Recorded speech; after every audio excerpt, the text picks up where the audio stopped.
Hey team, and welcome to another video in the Astrological Magical Elections video series. Today we're supposed to talk about magical electional opportunities that will be available to us between the Libra new moon and the Taurus full moon, but unfortunately there won't be any. There are no strong electional magical opportunities for this time period due to a number of concerns, primarily due to planets being retrograde. Mercury will turn retrograde, Mars is retrograde, as well as planets being afflicted by malefic planets, Jupiter, the Sun. So we have very few ascendants that we can utilize, and then even fewer planets that the Moon can effectively apply to kind of bring about a desired change.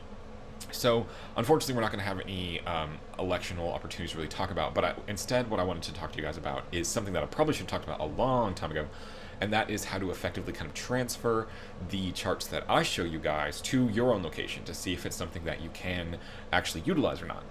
So this process is actually not very difficult, but it can be a little bit weird if you're not really used to it. If you're not used to, electional astrology in general, or if you're not really used to the concept of like moving charts forward and backwards through time and kind of what that looks like. It can be a little bit weird to see, since we're kind of a lot of people are kind of used to looking at astrology charts as like a static thing, but they're more just like a snapshot in time, like a picture of birds in flight or something. And the planets are continuously moving throughout the houses and stuff, but if you don't really kind of like are shown that, then it can look kind of weird moving things backwards and forwards in time and seeing kind of where things go. This is also something that might be a little bit more difficult for you, depending on the astrological software that you typically utilize to look at astrology. Like if you use primarily astro.com, it's you can do it there, but there's going to be like a lot of back and forth between data entry pages and the chart itself to kind of get things right. Whereas if you have kind of a more standard astrological software that you've maybe purchased or downloaded, it will probably have some sort of method, maybe even an own separate module that will allow you to move the chart forward or backwards, certain units of time, either so many minutes or so many hours or so many days or whatever, to see what things look like.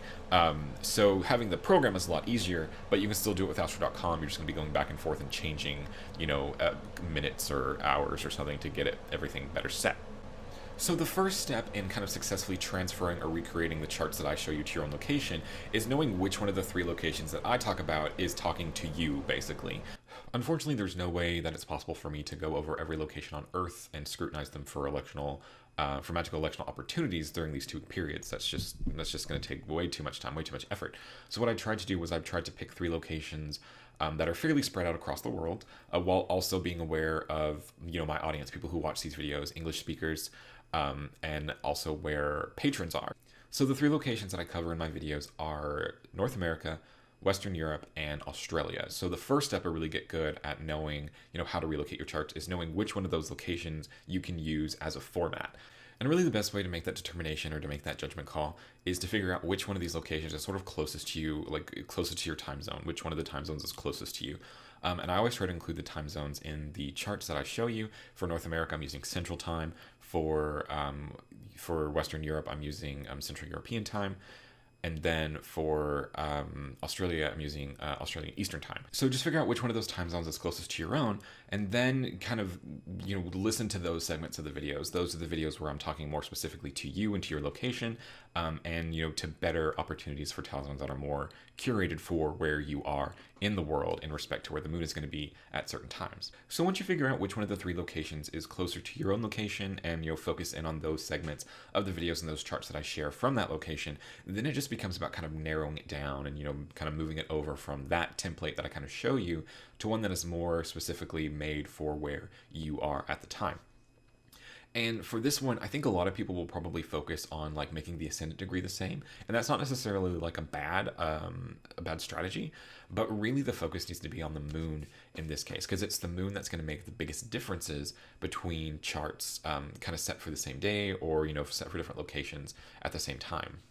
You can't just take a chart for the same time and move it between locations, because all the planets will have moved, but especially the moon is where you'll see it. The moon will move several degrees at a time, and that can cause problems, especially if she's close to the end of a lunar mansion or close to the beginning of one. And I try to point this out anytime it comes up in a video. Anytime the moon is very close to the end or the beginning of a lunar mansion in one of the elections, because if I'm talking about this mansion, and I'm like, oh, here's a great example of a 7th lunar mansion talisman. I'm going on and on about how, great the 7th lunar mansion is and all the things you can use it for. And you're like, man, I need that. And then, you go and you try to make the chart for your own location.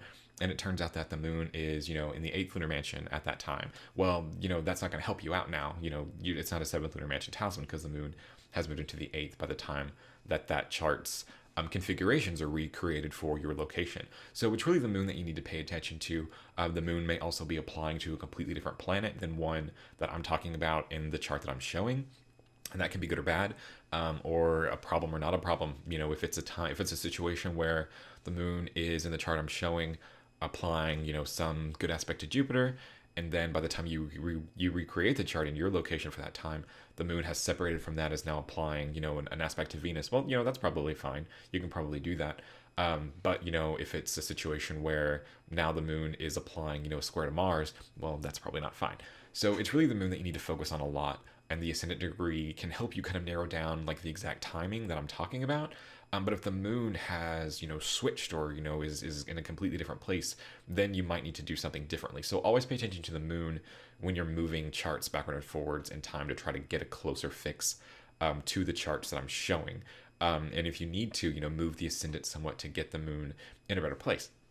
So let's kind of talk about that. Let's kind of talk about what that means with an example from some charts that we've used, that I've shown in the past, from charts that have popped up in previous videos. So here's a chart for a 27th Lunar Mansion talisman that we talked about in a previous video, and here it's set for September 28th at 22:44 p.m. my time. So this is a North American time, and we can see the moon is here, in 6 degrees Pisces in that Lunar Mansion. The ascendant's at 14 degrees of Gemini, and at the time the moon is applying the sextile to Jupiter in Capricorn. So that's kind of like the basic setup. Like those are kind of like the 3 big things that you would kind of want to recreate. So what would happen if we tried to recreate this chart, in like Los Angeles? Let's say I have a viewer in Los Angeles, hello viewer in Los Angeles, who wants to, make this talisman and wants to know how to do it. So this is for that same time, 22:44 p.m., but now in Los Angeles, California. And you can see like almost immediately that the moon has moved. Now she's at 7 degrees and 15 minutes of Pisces, which is fine, not a huge movement. You wouldn't really expect it across just a couple time zones. So, you can probably still work with this, but you can't use this chart. Exactly, because now the nodes have moved to the ascendant, and that's not okay.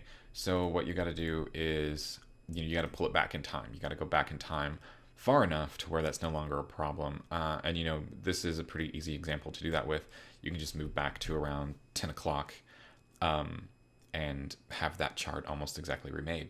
So that example is pretty straightforward, but let's go ahead and take a look at, what it would look like if you're much further away. So we're going to pop back to the chart from my location, kind of what I would show in a video, the 22:44, 27th Lunar Mansion time. But what, let's say you're not in California. What if you're in Japan and you wanted to make a Lunar Mansion talisman for this mansion? Well, how would you do that? How would that, what would that look like? Let's go ahead and pop over. Let's change this chart to look at what that time would look like in Japan. So here's that same chart for that same time in Japan. So September 28th, 22:44. And so this is kind of what I was talking about. This is a good example of that, because now you can see that you can't just go and like recreate it, and it's a bit more complicated, because as you can see, the moon is now in a completely different sign. The moon is in Aquarius, the last degree, the ascendant sign is in Cancer, so there's no such, like, you can't just do a straight conversion to your time, or you can't use that same time again. And you really can't recreate it like that in this example, because what's happened is now the moon has moved out of the 27th Lunar Mansion. She's in the 26th Lunar Mansion at this time, because the 27th Lunar Mansion starts at 4 degrees Pisces. So you don't really have that option. You can't just say, oh, I'll make a talisman for this on the 28th of September at 22:44, and it'll be the same, because it might not be. You need to check and make sure that for your location it's going to work out. So how would you do this? Well, you need to get the moon in the Lunar Mansion that she's supposed to be in. So we would need to find a time where she is at 4 degrees Pisces or more, before we could even start talking about this being a 27th Lunar Mansion talisman. So let's go ahead and move her forward some in time here. Okay, so now she's in the 27th Lunar Mansion, now that she's at 4 degrees Pisces. What would she look like if we got her closer to the ascendant? Whoops. let's see, I don't like Saturn being in the 12th house here as ruler of the first. If we switched it to Jupiter, we could probably use this. I'm not a huge fan of Jupiter being the ruler of the first house because he's so close to Saturn here, and Mars square. So let's keep moving up and see if we can't kind of get the same situation to where we had the moon kind of closer to the midheaven and the sign Gemini rising like we did before.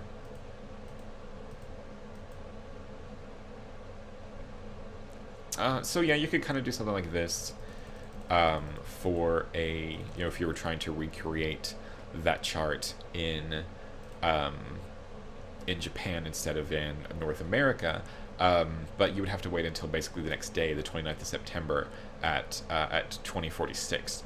So almost 24 hours later is when you would have to do it from the time that I was originally talking about. And this is why it's important to kind of keep time zones and location in your mind, because yes, this chart can work. You can still get the Gemini ascendant, and now the moon, who was at 6 degrees Pisces for the North American chart that I was talking about, is now in 10 degrees Pisces, but she's still applying that sextile to Jupiter in Capricorn, so everything kind of checks out.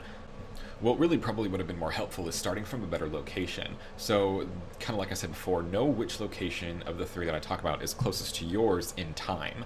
And so somebody in Japan trying to recreate a chart from the North American continent is probably not the best choice. The Central European time is probably going to be much closer to something that you can work with or you can copy more directly. So as you can see, the process for relocating charts is actually very simple and straightforward. Even it takes a little bit of getting used to, just kind of like the process or method of how to do it. The best way to do it really is just to get a good start by choosing which of the three locations is closer to your own in time. And you can judge that a couple of different ways, either one by which one is closest to your location by time zones, or when you make the chart for that time, which one has the moon closest to the same degree in your location. Either way will help you figure out where you need to go. And the goal for this is to help reduce the amount of distance there is between the charts that I show and the chart for your own location. Working with the chart that has the moon 3 degrees away is a little bit easier than working with a chart that has the moon 8 degrees away. There's a lot more room for error when the moon is more distant from your own location. So I hope this helps some of you out, and if you have any questions about the process, feel free to ask them in the comment section. I'm happy to get back to you, and I'm happy to do more videos like this or showing more examples of how to properly relocate electional charts for different locations on Earth. So let me know if that's something you're a bit more interested in. I'm happy to do some follow-up videos of different examples as well. All right, take care everyone, and I'll see you guys again on the Taurus full moon.